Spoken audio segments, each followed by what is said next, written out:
And the lady behind the scene, Miss Cindy Jacobs, my great friend. Thank y'all. And Coach Webb told me to tell you he'll be back in 2 weeks, and also that they start lifting on Monday. So get ready, all the Red Devils, for next time. Lawrence Academy included a great season, a season in which maybe not so great where they won, wins and lost, but I tell you what, they are our Crusaders, and Coach Kirk's proud of the guys, the effort, and he'll be back with us as we roll along. So that brings us to the Lawrence Raiders, who made the playoffs, and they'll be traveling not tonight because the lower state, as you know, has to catch up with the hurricane and the delays. So next Friday night, the Lawrence Raiders, good luck you guys, as they will travel to Rock Hill. So please welcome to the podium head coach Chris Liner of the Lawrence Raiders.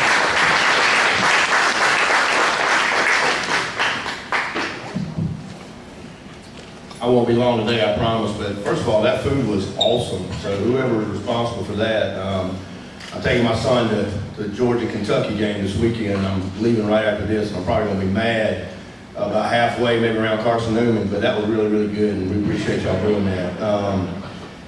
I want to say congratulations to the Lawrence Academy. I had a great fortune to get out there and watch those guys play this past Monday.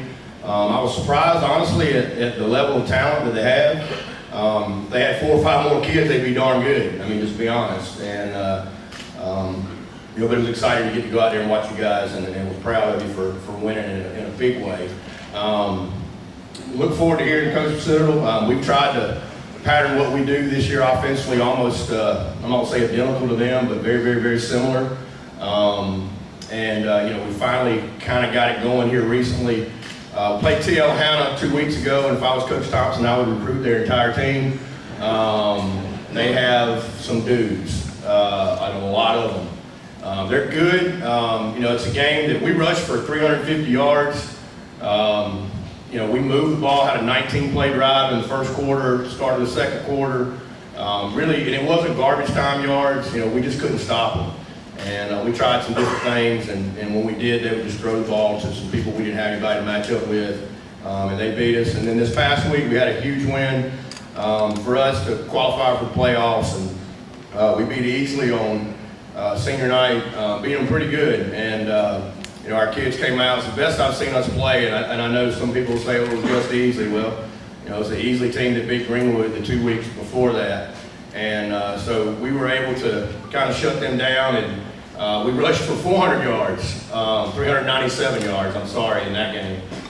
So that was exciting for our guys. I brought some of our guys with us today. I want you to stand up if you will. Austin Raccoon. Austin is an absolute testament of perseverance. Absolutely love this kid. Does everything right. And I'm not making this up when I tell you this. Austin probably had 6 total tackles in his varsity career until Friday night. And this is just a testament that if you keep on plugging, something good happens to you in the end. This young man had 6 tackles for loss in one game Friday night, and was a huge part of the reason that we won. He sacked the quarterback 2 or 3 times, had a couple nice plays, and they had a really good running back, a good scat back. But he gives us everything he's got every single day in practice. And I know y'all hear a lot of that, and when you're not very good or you don't win a lot of games, and especially in this room over the last couple of years, nobody's been great. You kind of hear these same old statements over and over again. You got great kids, and we play hard, and we're going to beat you, whatever. Okay, but this young man deserves some attention, from everyone, because he does it all right, and very, very proud of him. Thank you, Austin. Let's go Jordan Woodruff, you stand up. Jordan's been a huge part of what we do, especially the last few weeks.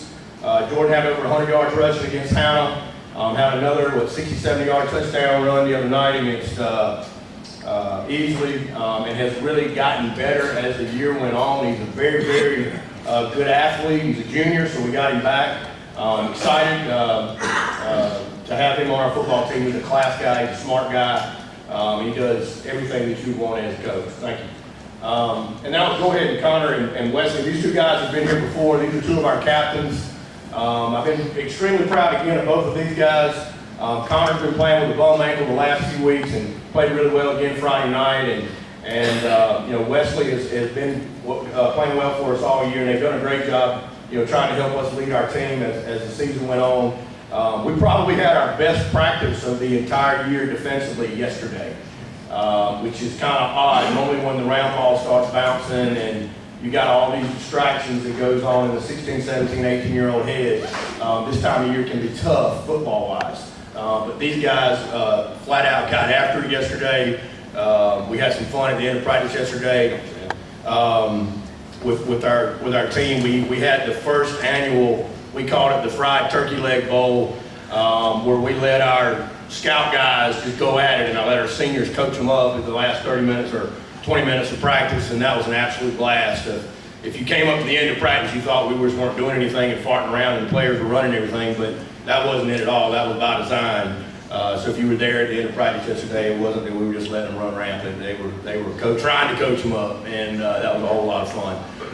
Appreciate everything y'all do. It's always an honor to be here as the head coach of Lawrence, and we look forward to hopefully seeing you guys in 2 weeks at Rock Hill. They're a good football team, but we've already started working on them. We started prep on them on Tuesday. We've worked the last 3 days getting ready for Rock Hill, and we got to go up there to them. And but we expect a good football game. We expect to win. Thank y'all.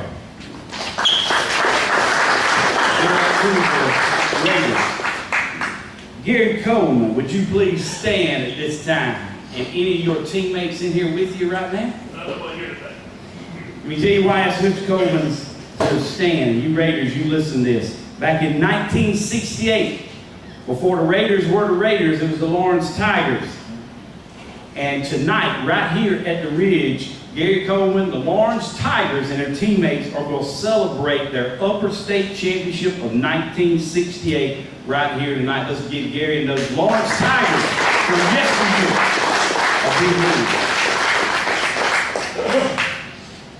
At this time, I want to ask my good friend, he was mad at me a few weeks ago, I didn't really forgive him.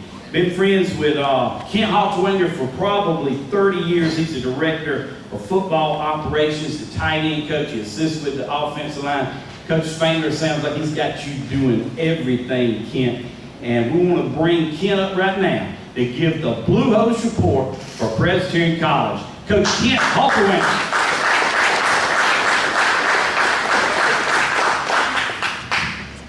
Thank you, buddy. I appreciate it. And you didn't forgive me this time. Appreciate that. Because if you would have, I was going to tell some stories about you, so you're in trouble. Appreciate y'all having us again. I came to you first meeting. I told you we had something special going on with our situation. And I think if you've been to our ball games, I think you see we do have something special going on. This time, with our situation, first our practice back in spring, we only had 35, 38 guys running around playing. If you'd have thought we'd have won a football game, you'd have been crazy, okay? If you'd have told anybody we were going to win a football game, you'd have been crazy, okay? But a testament to our guys who stayed with us, and a testament to our freshmen who we brought in, we've gone from hoping that we could be in a ball game to competing to being upset we didn't win ball games, which is a huge deal for us, okay? I brought two guys with us today that kind of showed what we have going on. Guys who stuck with us, who could have left, like some of the other guys did. Hey, we got a DB playing on TV last night, okay, with Temple. We got guys all over the place who left us, okay, but we got two guys with us who stayed and are a big part. Robert Baker, stand up, Baker. He's a DB from Conyers, Georgia, senior, going to graduate, great kid, great player, chose to stick it out with us. And if you have been watching, our defense has been playing pretty doggone good. Through the shutout, they played well enough the last couple weeks for us to win. Okay, we turned the ball over too much, but Robert's one of the leaders for us on defense, and our defense has done a great job. Appreciate it, buddy. Eli Tieseling. Eli comes to us from Wisconsin, Minnesota. Same thing. Same thing. Okay? Up there somewhere. Okay? North of Greenville somewhere. Okay? He got to us from IMG Academy out of Florida, and his folks got down here and realized they had been doing the wrong thing and have now moved to Coach Galt's area in North Augusta. So they realized they need to be down here with us. Eli is a junior, and he started with us for 3 years now. Okay? And if you know Coach Ork, our offensive line coach, and now offensive coordinator, and myself, last few years helping Coach Ork on offensive line, now having my own position group, Eli is really the assistant offensive line coach, okay? He is the guy who calls all the shots. We have Eli, another senior, and 3 freshmen playing offensive line, okay? And those 3 freshmen know nothing, okay? If you come to our games, you wonder why the center is sitting there and won't snap the ball and he's pointing all over the place, it's Eli telling them what to do, okay? Eli's another kid that stuck with us. We appreciate you, Eli. All you do, he'll be back with us next year, okay? Buddy told me I had to talk a long time because Coach wasn't here yet. He's here now, so I can cut it off now, right? Okay, good. So we got Gardner-Webb this week. Gardner-Webb is a team that's played a lot of good people. So their record probably doesn't show as good as they are, okay? But we're going into the game, once again, unbelievable compared to what our situation is. We're going into the game planning on getting a win, okay? We're going to win the game, okay? Should be a good game. Come back here next week and play Campbell. Should be another good game. And so we look for all y'all to come out, support our guys, and realize what they are doing. You know, losing all those guys and having all those freshmen playing, it's unbelievable. We've been competitive in every game but one. Okay? Now, we're not taking that for granted. We're going to win the ball game. But the fact that we're competitive is unbelievable. And we'd like to see y'all at the ball game. We appreciate it. And buddy, I'm good now. Okay. All right. You good. Thank you.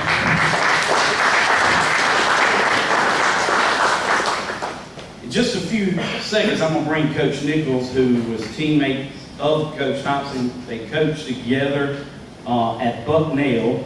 Great friends. I'm going to let Coach Nichols come up, but I want to do another special honor right here. I noticed in the bulletin there's a mistake there. It wasn't changed. Michael Seymour still here? Let me tell you something. This man has been printing this bulletin for free as a contribution for over 20-some years. He gives his heart and soul to this touchdown club. So I'm different. I know I am. Y'all know I'm different. But on a mistake like this, what better time to recognize a man that gives so much of his time? Because time is money, y'all. Time is money. Michael Seymour, on this day that you probably wouldn't have thought this would happen, I want to thank you for all you do for the Lawrence County Touchdown Club. Without further ado, I'm going to bring up Coach Nichols, because this is the man who should be introducing Coach Thompson here today. Well, thank you, buddy. Before I introduce Coach Thompson, I want to give a special shout out to Coach Art Baker, who's here with us today. You know, we're so fortunate to have these legends that are with us and walk amongst us, with Coach Galt, Coach Dixon, Coach Ivy, and Coach Strike that are here, but to have Coach Baker here supporting Lawrence County Touchdown Club. Y'all put your hands together for Coach Baker. It's dear to my heart. It's been great for college football and high school football in the state of South Carolina for a long, long time. Coach Thompson is entering his 3rd season as the Citadel's head football coach.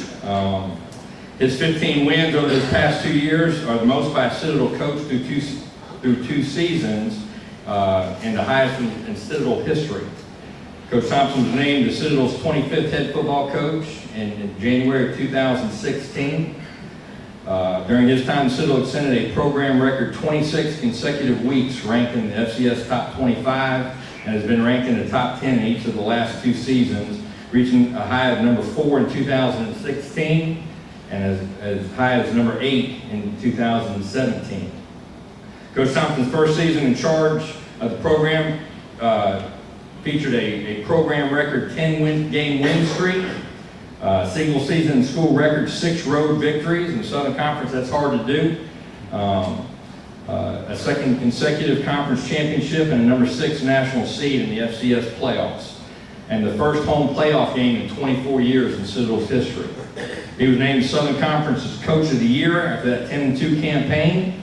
Coach Thompson shattered the Citadel's record for wins by a first-year head coach that year, and he is also became only the first-year head coach to lead the Bulldogs to the FCS playoffs. I mentioned too, you know, me and Coach Thompson go back. We were coaching peers at Bucknell University in Lewisburg, Pennsylvania. That seems like a long time ago. I know Coach Thompson, but he's married to the lovely Tiffany, and he has 2 twin daughters that are 4, Harper and Emma. Again, he's had a storied career as a coach. He's coached at Dickinson College right out of Norwich. That's where he graduated. He's coached at Stony Brook, Northeastern, like I mentioned, Bucknell. Was the offensive coordinator at Lamar Ryan, took him to the national championship game up there with Coach Houston. Was the offensive coordinator there at Citadel and set many records. Option football is his background. He does a great job. He's done a great job leading the Citadel program down there. So y'all give Coach Thompson a great Lawrence County welcome. Y'all put your hands together for him.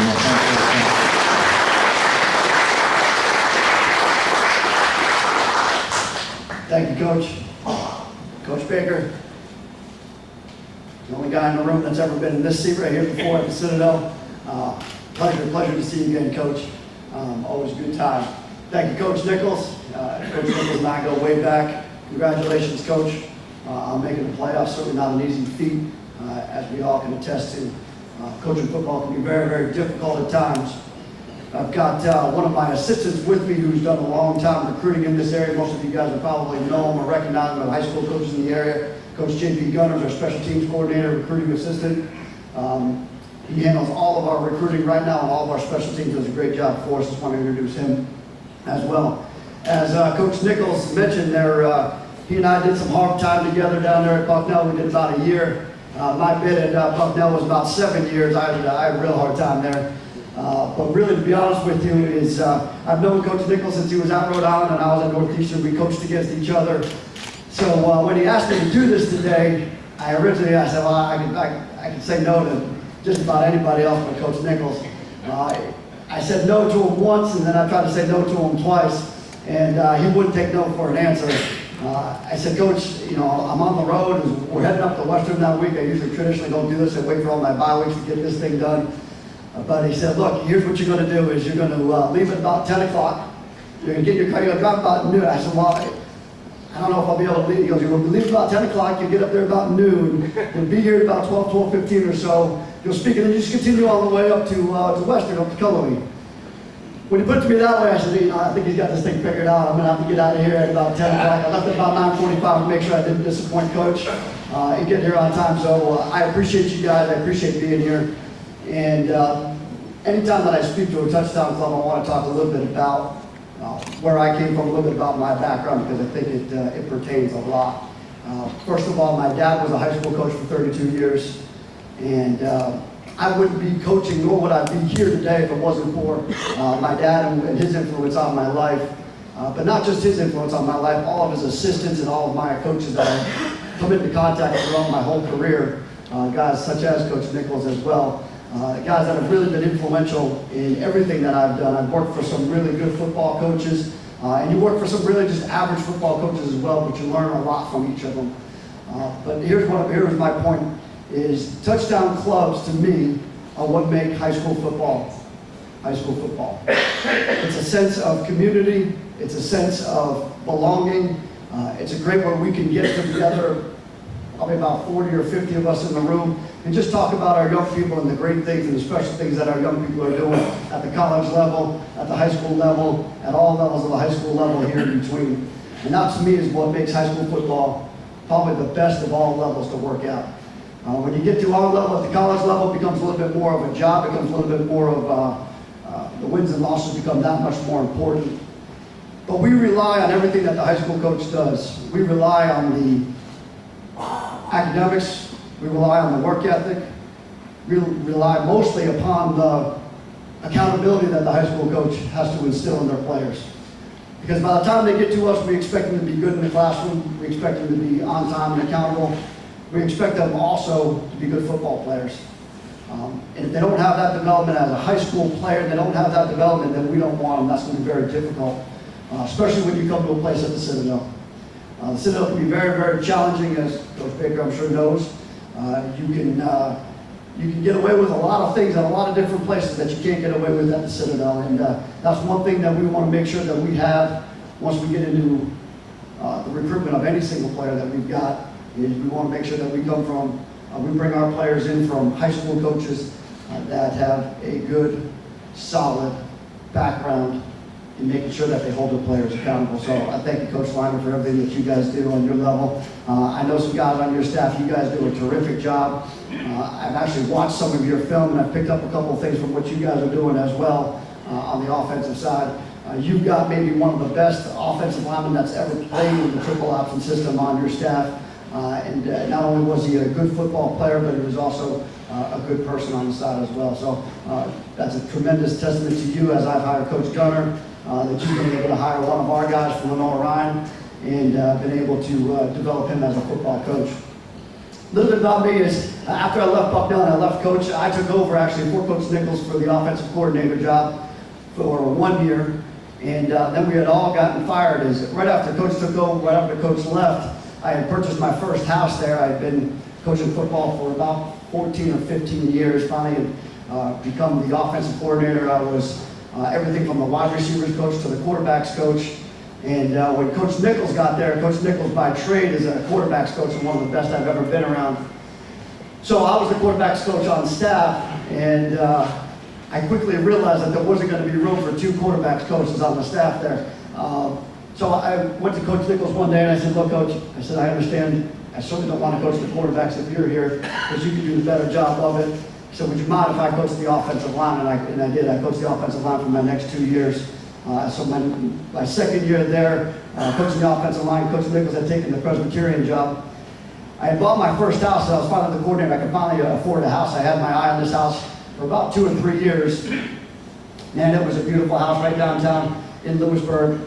And refurbished the whole thing. Got it all set up, put a new kitchen, put a new bath in it. Just the wife and I, it was great. Put new floors in, hired my dad to come in, help me put new floors in the thing. Got the thing all spruced up in there. I lived in that house for 10 months. I quickly realized at that point that you are not safe in this profession at all. My wife lived in there about 11 months, about 12 months. We had gotten fired at Bucknell after about 5 months of me owning the house. I sold it about 2 or 3 months later. But I say that as this, is because when I got fired at Bucknell, I'd been there for 7 years. My wife had been there for 12 years. I realized that I was not qualified to do anything. I could coach football and I could coach triple option football. I could do a heck of a job of coaching the wide receivers, the quarterbacks, the offensive line. So I didn't know what I was going to do. And I reached a point, and I turned to my wife. I said, I don't know where I'm going to go. I don't know what's going to go on. I had gotten a call from Coach Fred Goldsmith about 2 days after I got fired. Didn't know Coach Goldsmith at all. Didn't know anybody. Never lived anywhere south of Lewisburg, Pennsylvania. I went down on an interview. I got fired on a Friday. I got hired at Lenore Ryan on a Monday. And being fired was probably one of the best things that's ever happened to me for a lot of reasons. Is one, I quickly learned that the salary doesn't always matter. I made $62,000 when I left Bucknell University, and I made $34,000 when I got to Lenore Ryan. My wife made $52,000, and she made about $30,000 when we had gotten to Lenore Ryan. Lenore Ryan was probably one of my best jobs that I ever had in my career. And it was this. I had left a bad situation, and when I said we did hard time at Bucknell, we did hard time at Bucknell. We didn't have very many winning years. There was a struggle. When I got to Lenore Ryan, I worked for Coach Goldsmith. Coach Goldsmith, as most of you guys would know of the name or hear the name. He had worked at Duke for many years, was at Rice. Took over a program that was a dying program. And really brought it back on just a couple of things. And one was just building character first. And recruiting the right guys. And bringing in the right players. And bringing in the right coaches. And I quickly realized that it wasn't about anything else that you could do schematically. It wasn't about browbeating players. It wasn't about anything else than just treating players the way they should be treated and treating coaches the same way. We went on to win 7 games that year. We went on to win 8 games. Coach Houston took over. And as Coach Nichols pointed out at the end there, we went 13-2 our last year there before we had got on with the Citadel. But my whole point with Coach Goldsmith was this. He had spent 1 year there with me. It was the most impactful year of my life. He had given me a renewed sense of coaching football and what it was all about. It had gotten me back to the roots. It got me back to the reason why I'd gotten in. And it goes back to the original point of my story, and that was my dad. My dad was a high school coach, same spot for 32 years. for one reason only, just because he liked to work with kids.